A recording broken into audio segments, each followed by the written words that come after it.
Je vous invite à parcourir les 12 signes du zodiaque dans une série de 12 épisodes de 4 à 5 minutes chacun.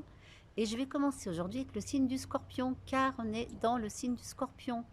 En fait, nous sommes pétris de tous les signes, même si au moment de notre naissance, le Soleil, la Lune et les planètes étaient positionnés dans des signes précis et marquent et colorent notre caractère. En effet, nous sommes tous un peu scorpions, disais-je, car le zodiaque est un cercle, un ensemble, un tout. Le soleil est en scorpion jusqu'au 23 décembre, donc l'énergie et la lumière voyagent jusqu'à nous à travers ce signe, dans une période où les jours raccourcissent et l'obscurité grandit. Notre ciel de naissance détient les clés de notre pleine réalisation et notre vie, notre destinée à entendre comme destination, est le plus beau des voyages que nous avons à réaliser. Préparer un voyage demande de l'énergie. Cela implique des préparatifs avant, pendant le voyage et après. On prendra du plaisir, mais on aura aussi des défis à relever. Pour découvrir de nouvelles terres, cela demande d'impulser la mise en action de tout un tas de tâches, à repousser nos limites et à rencontrer de nouvelles personnes. Bref, un voyage nous fait sortir de notre zone de confort. C'est une expérience pour la plupart enrichissante, permettant de mieux se connaître, de gagner en confiance et réellement de se rencontrer soi-même. Eh bien, le signe du Scorpion contient dans son essence les caractéristiques que je viens d'énoncer, c'est-à-dire la capacité de mettre en action ses désirs, à se confronter à toutes les étapes nécessaires à organiser les finances, à concrétiser le projet. Voilà pourquoi on dit de ce signe qu'il est charismatique car absolu et tenace. Du point de vue de la saison, c'est la fin d'un cycle, c'est l'automne. La terre va se reposer tout au long de l'hiver avant de renaître au printemps. Tout ce qui est vivant naît, se développe, meurt et se transforme. C'est le début d'un processus de transformation. Le scorpion, l'animal, mue. Il perd sa peau, symbolisant une capacité de régénération. La vie et les événements sont en perpétuel changement et nous transforment.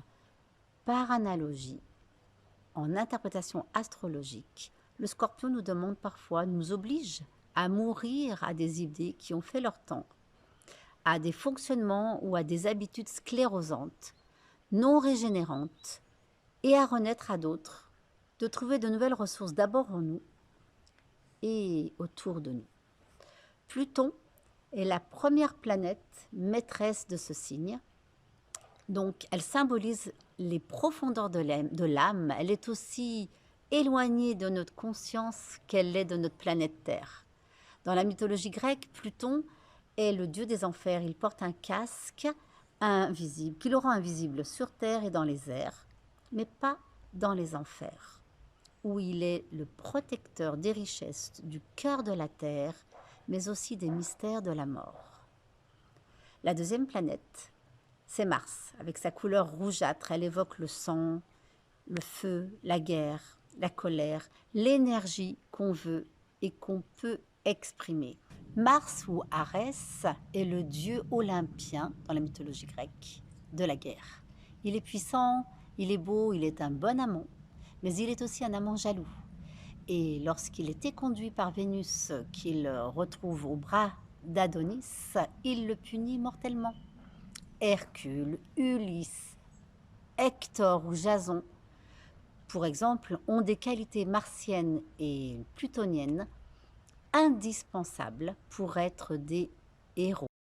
Pour résumer, voici les points forts du Scorpion. Il est combatif, il a une capacité à se détacher du passé pour aller vers le renouveau, il est authentique, il est entier, il a l'esprit de conquête, du sang-froid face au danger. une capacité de faire fructifier ses gains, une capacité d'introspection, des talents pour la psychologie ou pour l'investigation de manière plus générale. Les points à améliorer: son jugement implacable, l'agressivité, l'intransigeance, la complexité, les pulsions réprimées, la passion, les obsessions, la violence, la force utilisée comme abus de pouvoir, mais aussi contre soi-même. À noter que depuis le 30 octobre, donc depuis 2 jours, jusqu'en janvier, Mars rétrograde du point de vue de la Terre. Du coup, la planète change de comportement.